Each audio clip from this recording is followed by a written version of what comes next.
mga sis! Welcome back to my channel. It's me, Jen again! And for today's video, mag-rate tayo ng lahat ng Get Ready With Me products ko. O, diba? Nagpa-poll kineme ako sa Instagram kung anong mas gusto nyo unahin. Kung Get Ready With Me, Easy, or half face ng Easy, half face ng Get Ready With Me. So, ang pinaka-mataas na vote Get Ready With Me. So, eto na nga. Lahat na to. At lahat ng meron akong Get Ready With Me products, i-rate ko sa inyo ng totoo. Wow, may ganun. So, if interested ka kung anong rating ko sa bawat Get Ready With Me products, then just keep on watching! So, yun na nga mga sis. Tayo ay mag-rate ng products ni Get Ready With Me with honest rating. May ganun. So, magsimula na tayo. Ito yung mga... Ito yung mga products na feeling ko, ito talaga. Ito yung mga products na meron ako, okay? So, mag-start na muna tayo sa setting spray nila, mga sis. Tada! So, dalawa yung setting spray na na-release nila. First is si matte. Yung na-release nila, Life Proof Fixing Spray Matte Version. Okay. Ano ba masasabi natin, sis Jen, sa matte version ni Get Ready With Me?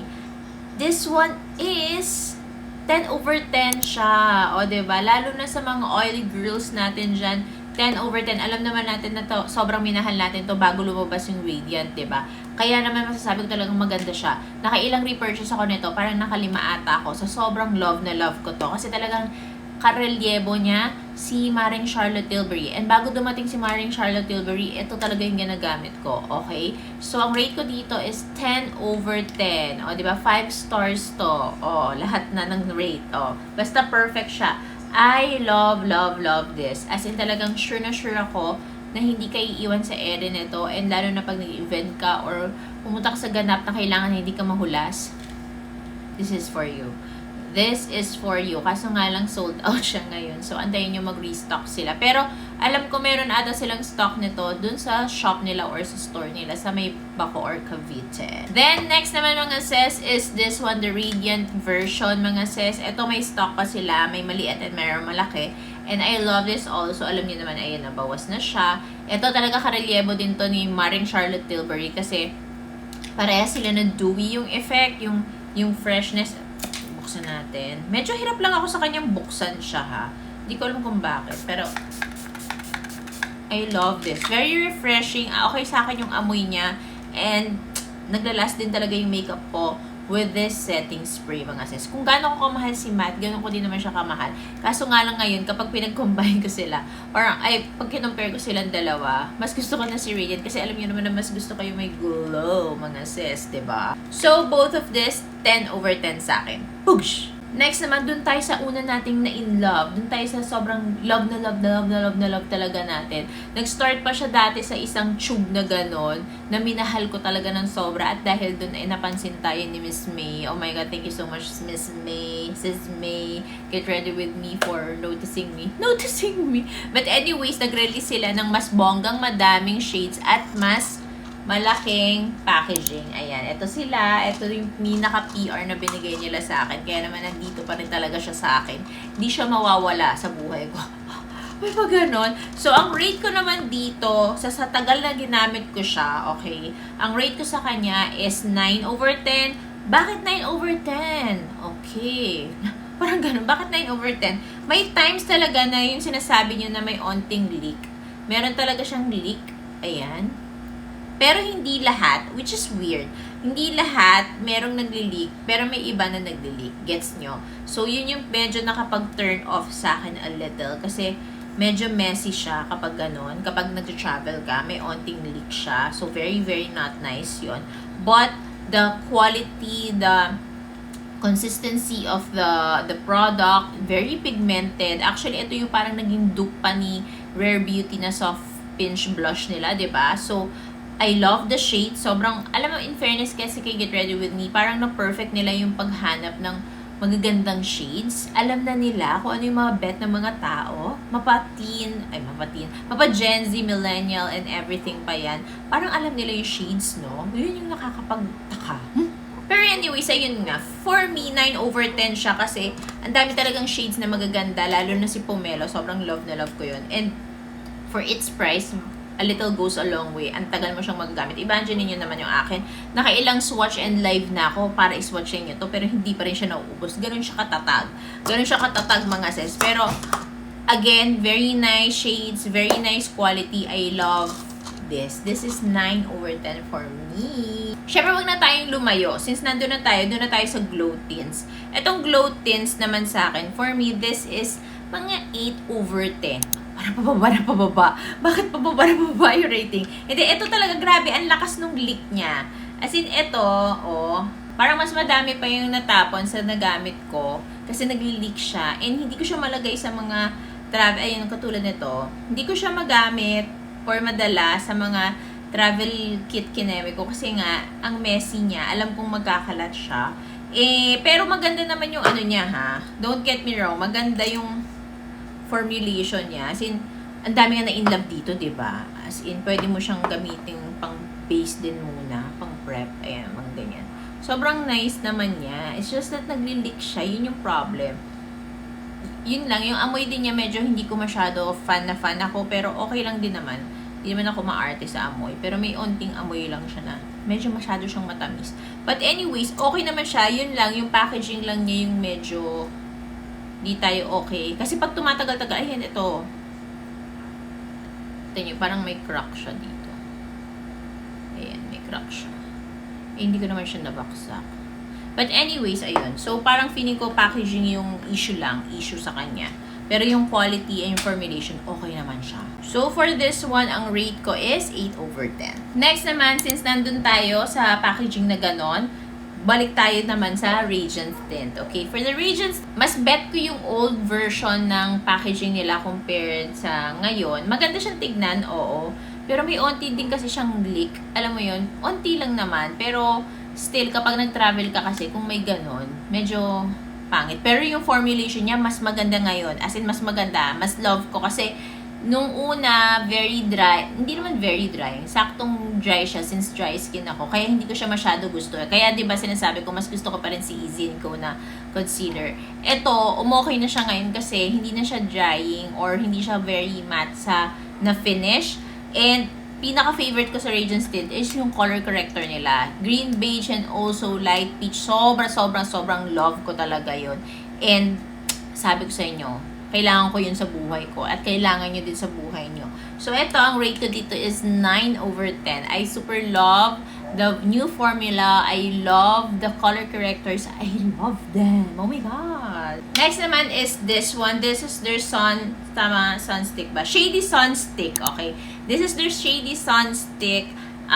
For me, okay naman siya kasi nagagamit ko talaga siya lalo na pag-events. Kasi kapag gusto mo ng mas long-lasting na contour and bronzer na cream, this is for you. I like it kasi talaga namang nagagawa niya yung job niya and nagsistay siya sa mukha ko hanggang matapos yung event. Actually, kahit tapos na yung event, andun pa rin siya, 'di ba? Pero I like it. Lalo na yung shade range niya.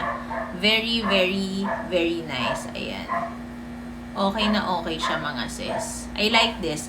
Tapos, itong kanilang style, okay naman siya sa akin. Malakas lang siyang maka-hourglass. Pero, okay lang sa akin. Hindi naman ako nabobother. Kasi, ang ginagawa ko, hindi ko siya ginaganon. Brush lang muna din. Tsaka ko i-blend sa face ko. Kaya naman, okay sa akin to.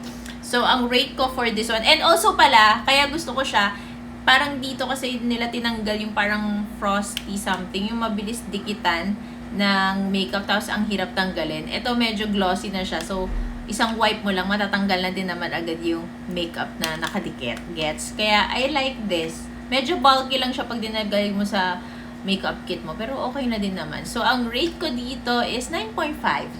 Oh, diba? May 9.5 tayo.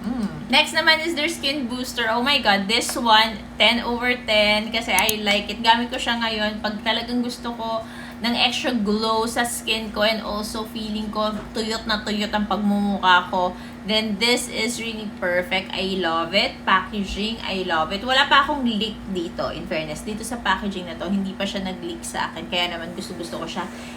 And that's why 10/10 ang rate ko dito. I like it. Kitana and Polaris ako, pwedeng-pwede. Kahit ano dito sa dalawang to, nagagamit ko siya. I love it, mga sis. This is 10/10. Wala na kailangang iba pang sabihin kasi talaga namang karelyebo to ni Charlotte Tilbury sa Flawless Filter. Next naman, mga sis, is their primer. Kaka-release lang nila. 3 yun, 'di ba? Pero 2 lang yung meron ako. This is the Blur Matte Primer and also the Life Proof Primer. At makikita nyo na malapit na magkalahati si Life Proof Primer. Kasi si Life Proof Primer, 10/10 sa akin.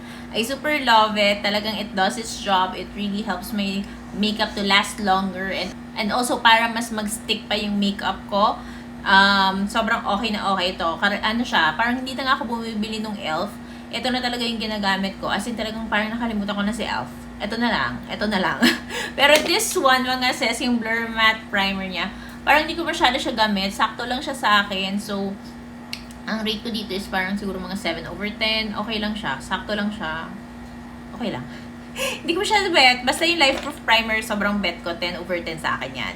Next naman is their foundation, mga sis. This one, ang rate ko dito would be 8/10. Why 8/10? Kala ko maganda, sis. Yes, maganda yung formulation niya. Super love it. Kasi gusto ko talaga yung mga luminous foundation. It really lasts long sa face ko. Talagang hindi siya mabilis mahulas. Okay, ang ganda-ganda ng lapat niya sa face ko.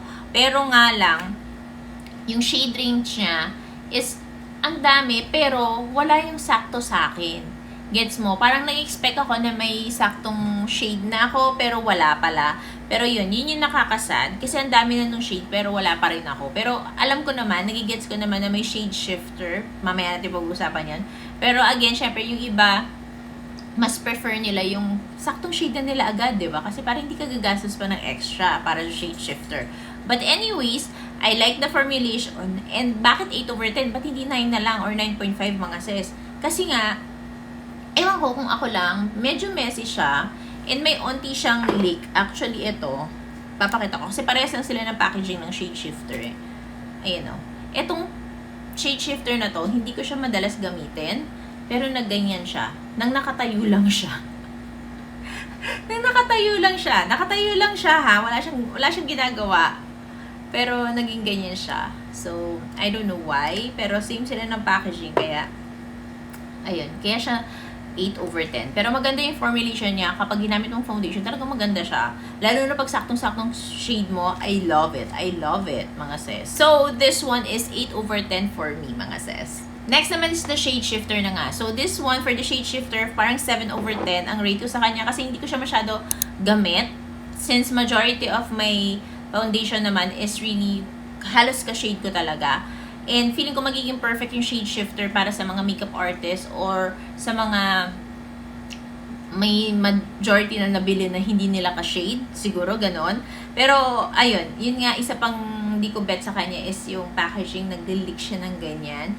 And also, syempre, feeling ko dapat for shade shifter, baka mas okay kung mas onti yung mas maliit yung lalagyan. And para mas mura din, 'di ba? Kasi hindi mo naman kailangan ganito karami na shade shifter na halos kasing size ng, hindi halos, kasing size ng foundation mo, 'di ba? So, for me, dapat sana mas maliit na lang to.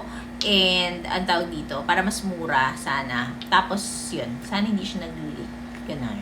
Pero okay siya. Kung gagamitin mo talaga siyang as shade shifter, for sure naman, magiging useful siya para makuha mo yung tamang shade mo. Gets? It's just that for me lang, hindi siya masyado nagagamit. Kaya, yun yung rate ko din. Pero again, sa ibang tao, for sure, very useful to. Okay? Lalo na sa mga makeup artists. Para lang naman sa personal opinion ko yun na. Okay? Next naman is sa powder tayo. Kasi 3 na yung, nila, yung types ng powder. Types talaga, hindi variant. Variant na lang, charot. Dahil 3 na yung nila, types ng powder nila. Isang velvet, yung pinaka-love ko, this one. Super love ko to. Ang rate ko dito is 9/10. Bakit 9/10 na naman, sis? Hindi mo pa pinerfect. Ikala ko ba love na love mo? Super love ko talaga siya. It's just that, ang bulky talaga nung kanyang packaging. Okay?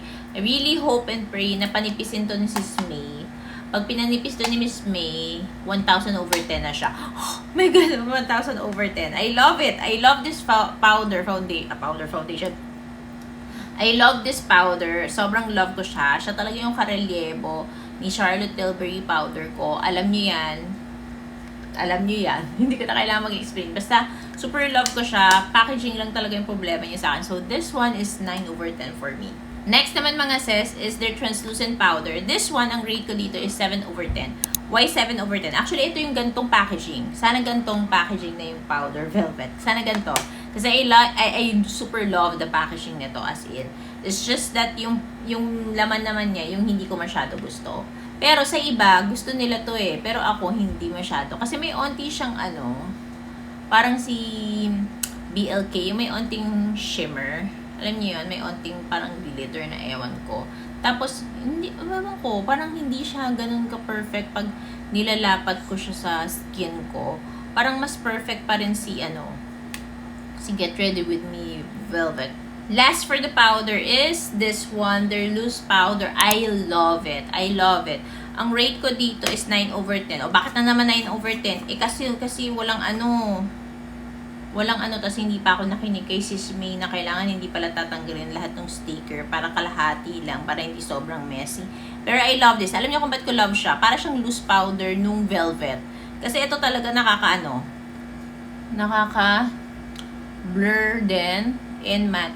Alam mo yung smoothen ng skin mo after.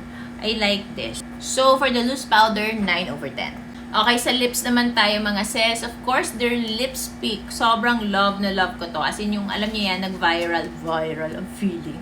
Itong si Berry Pepper, sobrang naging love ko to. Kaso nga lang, ang rate ko dito is 9/10 ulit. Pero kasi, alam niyo, nakakatawa yung mga points ko. Kasi, 9/10 dahil lang syempre sa packaging. Ayan nga yung sabi ko sa inyo, di ba? Ayoko nung parang matte yung finish. Kasi, ayan, nagiging madumi siya. Kasi, ako ata yung mali kasi madungis ako. Pero ayoko lang, gusto ko kasi na okay, madungis ako. Pero after a while, pag pinunasan ko na siya ng wipes, gusto ko mabilis lang siya matanggal. Eh, ito hindi ganun. Kaya naiinis ako. Pero gusto ko yung formula nila ng lipstick and also yung shade range nila. Very nice. I love it. And again, ang favorite ko sa kanila is si Berry Pepper as in. Next naman for the lips is their lip boost. Ay nako, ito kahit ganito yung packaging nito, 10/10 siya sa akin. Alam niyo kung bakit? Kasi kahit ganito yung packaging niya, nalagpasan niya kasi yung expectation ko for a lip balm. Alam niyo kasi sobrang fan ako ng lip glow ng Dior. As in yung formulation niya, wala pang ibang nakaka-feel sa akin sa labi ko. Yung katulad sa Dior na lip glow. Nung ito tinry ko, as in talagang minessage ko si Sis May. Sabi ko, sis, bakit ka pareha siya ng feeling sa labi ng Dior Lip Glow? Tapos bla bla bla bla, ganyan. Sabi niya, oh my God, talaga ba? Sabi ko, oo, kinumpare ko talaga. As in talagang dito side Dior, dito yung lip boost. Sabi ko, shit, hindi sila magka-shade ha. Pero as in same sila ng feeling sa labi. And you all know how much I love Sangria. Ayan, this is Sangria, my favorite. Ayan, sobrang favorite ko yan. Wait lang, nag-focus. Ayan. This is my favorite sa Sangria. As in, sobrang love na love ko to. As in, kapag tinatanong ako, anong lip balm ang local lip balm na maganda, Get Ready With Me talaga. Lip boost talaga. Promise po talaga. Hindi ko gusto yung packaging, pero lumagpas siya sa 10 pa kasi sobrang ganda niya talaga. And yung feeling niya sa labi, very luxurious talaga. As in, parang nasa high-end era ka. Wow, may ganon. Then, next are their quads, mga sis. So, first, nung unang nirelease to, nakakalungkot kasi kailangan as a quad mo na siya agad bibilin. Blush, highlighter, and then contour, contour, bronzer, ganon. So, medyo nalungkot yung mga consumer doon kasi ang hirap, hindi nila afford. But, again, ang kinig si Get Ready With Me, ginawa na lang customizable na yung palette. You can choose and customize your own palette, which is very, very nice, okay? For the shade range of the blush na nirelease nila, sobrang I love it. For the highlighters, I love it. For the, actually, kaya siguro ang rate ko dito is, 8/10. 8/10 siya for me. I like the quality, formulation, yung powder niya, yung pagka-blend mo sa mukha mo, okay siya. Hindi siya sobrang pigmented, saktong-sakto lang siya. Actually, yung feeling niya pag ginagamit is parang high-end na talaga siya. Ang hindi ko lang gusto is, hindi nila pinalitan yung feeling nung packaging, again, ang dungis niya kapag ano talaga. Alam mo yan, yung kahit i-wipes mo, hindi siya agad ganun kabilis malinis. Lalo na pag ginanyan mo, kitang-kita mo talaga yung dugyotness to the highest level. Which is, hindi ako nahahappy doon. Hindi na happy, pero dugyot. Pero, basta yun yung mga isang hindi ko gusto. Tapos, hindi ko din, sakto lang sa akin yung shade ng bronzer and pang contour ni Get Ready With Me. Pero mas napabilib ako dun sa blush highlighters niya. As in, sobrang I love it, sobra. Kaya 8/10 sa akin to. Ayan, 8/10 sa akin to. Then, next are their quads, mga sis. So, first, nung unang nirelease to, nakakalungkot kasi kailangan as a quad mo na siya agad bibilin. Blush, highlighter, and then contour, contour, bronzer, ganon. So, medyo na nalungkot yung mga consumer doon kasi ang hirap, hindi nila afford. But, again, nakinig si Get Ready With Me, ginawa na lang customizable na yung palette. You can choose and customize your own palette, which is very, very nice, okay? For the shade range of the blush na nirelease nila, sobrang I love it. For the highlighters, I love it. For the, actually, kaya siguro ang rate ko dito is, 8/10. 8/10 siya for me. I like the quality, formulation, yung powder niya, yung pagka-blend mo sa mukha mo, okay na okay siya. Hindi siya sobrang pigmented, saktong-sakto lang siya. Actually, yung feeling niya pag ginagamit is parang high-end na talaga siya. Ang hindi ko lang gusto is hindi nila pinalitan yung feeling nung packaging. Again, ang dungis niya kapag ano talaga. Alam mo yan, yung kahit i-wipes mo, hindi siya agad ganun kabilis malinis. Lalo na pag ginanyan mo, kitang-kita mo talaga yung dugyotness to the highest level. Which is, hindi ako nahahappy doon. Hindi na happy, pero dugyot. Pero, basta yun yung mga isang hindi ko gusto. Tapos, hindi ko din, sakto lang sa akin yung shade ng bronzer and pang contour ni Get Ready With Me. Pero, mas napabilib ako dun sa blush highlighters niya. As in, sobrang I love it, sobra. Kaya 8/10 sa akin to. Ayan, 8/10 sa akin to. Then, next naman mga sis, they release a brush. Okay, di ba madumi pa siya? Ibig sabihin, ginagamit ko talaga siya mga sis. I love it. Lahat gusto ko. Itong setting brush, this master brush, and also the concealer brush. I love it. Very sulit talaga siya. And, I love it. Yun lang masasabi ko. For this one, my rate is 10/10. Sobrang ganda niya. Nagagawa niya yung job niya talaga in an affordable price. Ganda. I love this. Pati yung packaging niya, yung pagka-design niya, I like it. I like it. Mabilis siyang linisin. Then, last but not the least is the brow lift, mga sis. You all know na ito yung OG na brow lift. And ito, 1,000/10 din to sa akin. Alam nyo yan. Sobrang love ko yan. Pero, nag-release sila ng ganito. Pinaganda nila yung packaging. Buti naman. Kasi ito, ayoko din talaga ng packaging. Kasi dumidikit nga, diba? Yung mga kadugyutan ko dyan. Pero ito ngayon, ginawa na lang ganyan. Itong original, naging tong pink na to, which is very nice, okay? Tapos, ito naman, this is their Pro. Ito yung Max, ito yung Pro. Yung pangalan nila parang iPhone, charot. Pro Max and Pro, diba? Pero, itong si Max, ito yung original nila, na super love na love ko, na talagang yung dikit ng buhok yung dikit ng kilay ko is talagang pack na pack niya, hindi ka gagalaw talaga. Then this one naman is very nice. Gamit ko siya ngayon. Ginagamit ko to every day kapag larga lang sa labas or get ready with me lang dito sa bahay. Alam mo yun, kasi very lightweight and also fresh lang yan tignan sa makeup mo or sa mukha mo. But this one kasi pang events to. Talagang pang events to. So, bahala na kayo. Buti na lang nagbigay sila ng option kung pang events or pang everyday ganap mo. O, diba? So, ayun. Ang rate ko dito sa dalawang to is 10/10 din talaga. Kasi super love. As in, wala akong masabi kundi love. So, yun na nga mga sis, umabot na tayo sa dulo. O, diba? Ang dami kasing product ni Get Ready With Me. Pero again, walang bumaba sa 7/10. O, diba? Kasi, okay naman talaga yung mga products ni Get Ready With Me. Halos lahat talaga, walang tapon talaga sa mga nirelease nila. Sobrang nice niya. Feeling ko pinaka-problem lang ngayon talaga ni Get Ready With Me na kailangan nilang i-improve is yung packaging talaga. Hopefully, magawa nila ng paraan yan para naman hindi na reklamo yung ibang consumer. Kasi parang gigil na gigil sila kay Get Ready With Me ngayon. Hindi ko alam kung bakit. Pero alam mo yun, naiintindihan ko din naman yung side ng consumer pati ng Get Ready With Me. Like for the consumer, alam ko, ang hirap ng pakiramdam na nag-ipon ka para doon sa product na yun. Binili mo yun kasi sabi nga maganda, bla bla bla, ganyan-ganyan. Maganda naman kasi talaga siya. Kaso nga lang, syempre, kung may i-improve pa, yun naman yung side ni Get Ready With Me, diba? So, kung may kailangan pang i-improve, yun yung ginagawa nila. Kasi, again, si Get Ready With Me kasi, tsaka yung sila mga Easy & Co, yan, nag-start pa lang talaga sila eh. Compared sa mga ibang mga makeup brands na talagang bugs na talagang alam na nila yung ginagawa nila. Gets? Ito parang nasa ano pa sila, trial stage. Pero yun nga lang, masakit lang sa pakiramdam pag sa consumer. Syempre, 'di ba, na pagastos ka na. Which is ayun nga, both sides naman may karapatan sa mga pinaglalaban nila, 'di ba? So ayun lang, I hope nakatulong sa inyo tong video na to know if ano ba yung mga worth it kay Get Ready With Me. And, yun lang masasabi ko. Kung may nagustuhan kayo dyan and wala pa kayo, go to my description box. Andun lahat yung links. And yun lang, thank you so much for watching. Don't forget to like, share, and subscribe on my channel, mga sis. Bye!